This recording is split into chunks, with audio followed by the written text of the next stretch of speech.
Halo, Assalamualaikum warahmatullahi wabarakatuh. Ketemu lagi dengan saya Mustafa di channel Mustafa KR. Nah, video kali ini saya ingin membahas tentang perkuliahan. Mungkin bagi teman-teman semuanya belum tahu nih apakah bisa kuliah di Korea. Tentu saja bisa dengan visa E9.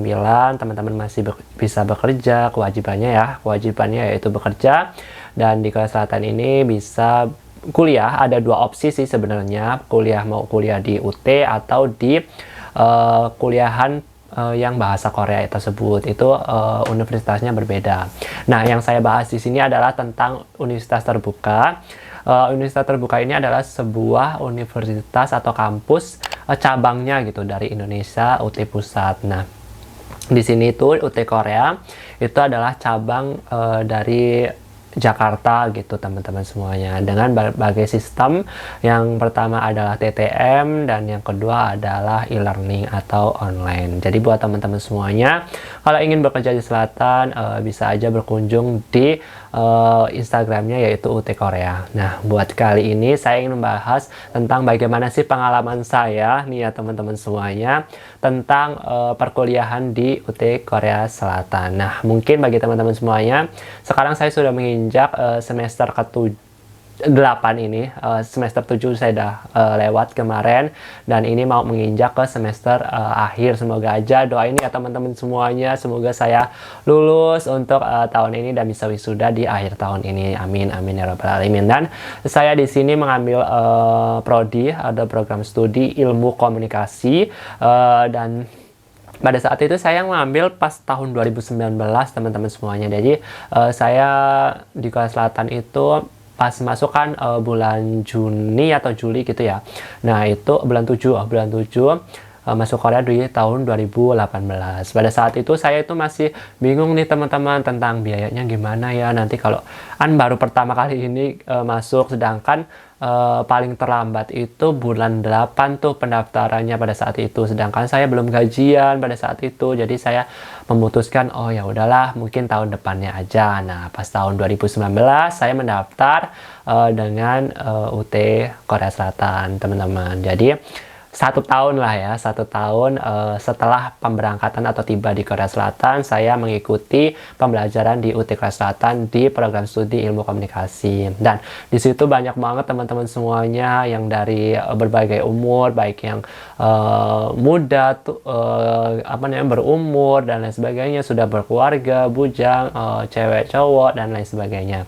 Jadi di situ sangat-sangat menginspirasi ya buat teman-teman semuanya kalau ingin berkecimpung di sebuah pendidikan atau fasilitas pendidikan yaitu di universitas terbuka. Nah, video kali ini saya ingin khususkan untuk pengalaman saya. Tadi saya mungkin bagi teman-teman untuk background UT Korea Selatan mungkin sudah tahu ya bagaimana perjalanan saya. Nah, sekarang pengalaman saya itu yang pertama adalah tentu happy. Saya masuk di universitas terbuka ini, saya sangat-sangat happy.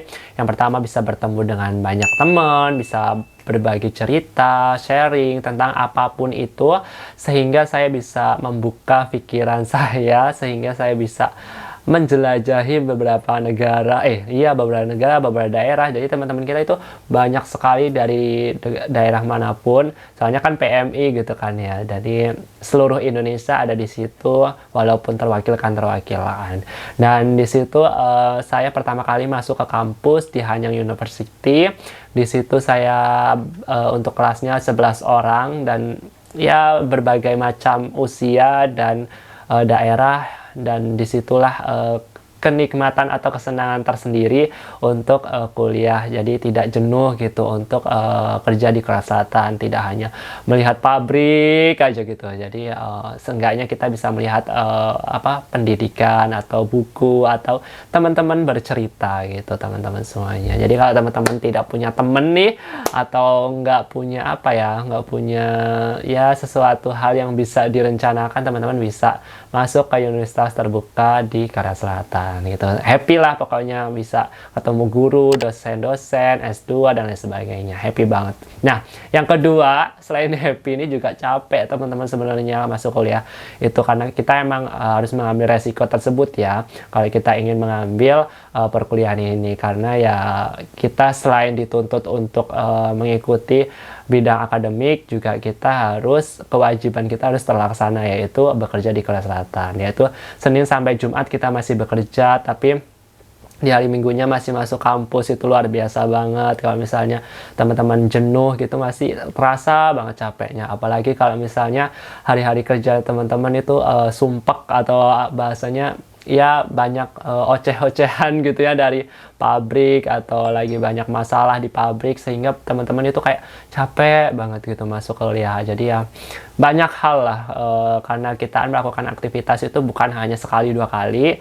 Jadi untuk pertemuannya memang 8 kali ya per semester, sehingga adalah titik jenuhnya untuk kita berkuliah. Pada saat itu memang saya ya capek sih kalau kita tidak diniatin sesuai tujuan kita, dan kita apa tujuan kuliah itu, mungkin teman-teman akan termotivasi kembali untuk melakukan belajar mengajar lagi gitu teman-teman semuanya. Capek pasti ada teman-teman, tapi kalau kita ketemu teman-teman lagi, capeknya hilang lagi, atau kita bisa mendapatkan ilmu yang bertambah, itu capeknya akan hilang lagi, sehingga teman-teman bisa ada yang didapatkan gitu dari apa ya, aktivitas atau kegiatan yang teman-teman luangkan pada hari weekend. Jadi teman-teman meluangkan, banyak orang yang PMI yang liburan atau jalan-jalan, teman-teman itu masih luar biasa, masih mau belajar gitu untuk menjenjang pendidikan yang lebih baik. Semoga teman-teman yang mengikuti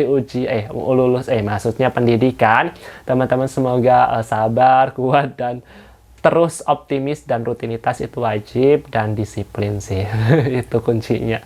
Lakukan hal-hal kecil aja, jangan kayak harus nilai 4 kumlot dan lain sebagainya. Tidak, yang penting teman-teman udah stay di situ dan melakukan kegiatan-kegiatan dan belajar mengajar.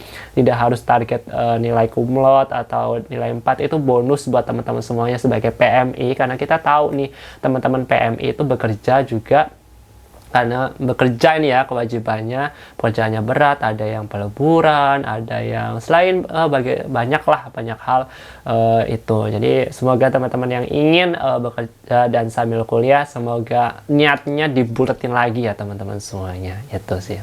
Nah, selanjutnya adalah yang ketiga, membuka wawasan saya. Nah, setelah saya masuk ke Korea Selatan, memang sih membuka wawasan begitu banyak banget, dari segi bisnis, komunikasi, manajemen, segala apapun. Jadi saya masuk kuliah itu bisa manajemen waktu, terus bisa belajar komunikasi. Dulu saya tuh nggak bisa komunikasi teman-teman, apalagi di depan kamera. Saya itu kayak komunikasi itu masih nyontek-nyontek dari susun kata-kata, saya nulis semua kata-kata, baru saya jiplak-tejuplak gitu teman-teman, tidak bisa improv. Nah, sekarang memang saya belum lancar banget untuk menyusun kosakata, tapi setidaknya saya sudah lebih baik daripada yang dahulu. Itu sih teman-teman. Dan membuka jaringan banyak hal sih, misalnya kita mau ekspor, impor barang-barang, di situ ada teman-teman kita yang bisnis di situ, ada juga yang bisnis segala macam hal lah. Jadi kita bisa sharing di situ, membuka wawasan kita, misalnya tentang politik juga bisa, tentang usaha juga bisa. Semua kalangan itu termasuk luar biasa teman-teman semuanya. Nah, itu kan hebat kan. Nah, selanjutnya yang keempat adalah menambah public speaking saya. Tentu saja teman-teman, apalagi saya mengambil di program studi ilmu komunikasi ini secara tidak langsung dan secara langsung ya, secara disengaja gitu.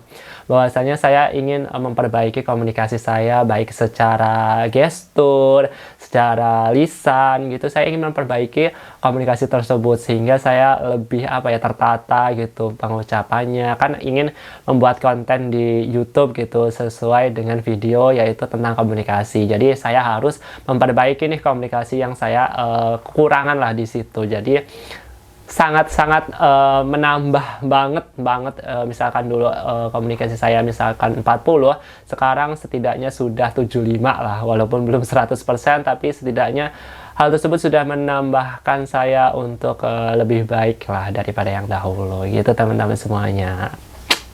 Dan selanjutnya yang terakhir adalah menjadi leadership. Dan saya masuk ke Universitas Terbuka ini banyak sekali organisasi-organisasi yang teman-teman bisa lakukan, yaitu pertama adalah BEM.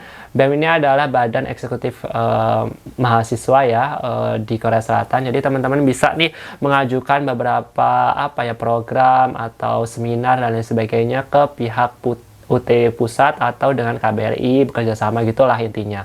Nah, di situ kita bisa belajar nih bagaimana cara mengatur jadwal, membuat susunan acara, segala acara yang berlangsung. Misalnya kita jadi penanggung jawab sebagai pemimpin, jadi kita bisa menguasai hal-hal kegiatan acara yang besar gitu. Jadi kita bisa melibatkan beberapa orang penting, jadi kita harus bertanggung jawab tentang apa menjadi tugas kita. Misalnya jadi kita misalnya MC nih ya, kita harus siap untuk menjadi MC ataupun yang pertanggungjawaban konsumsi dan lain sebagainya.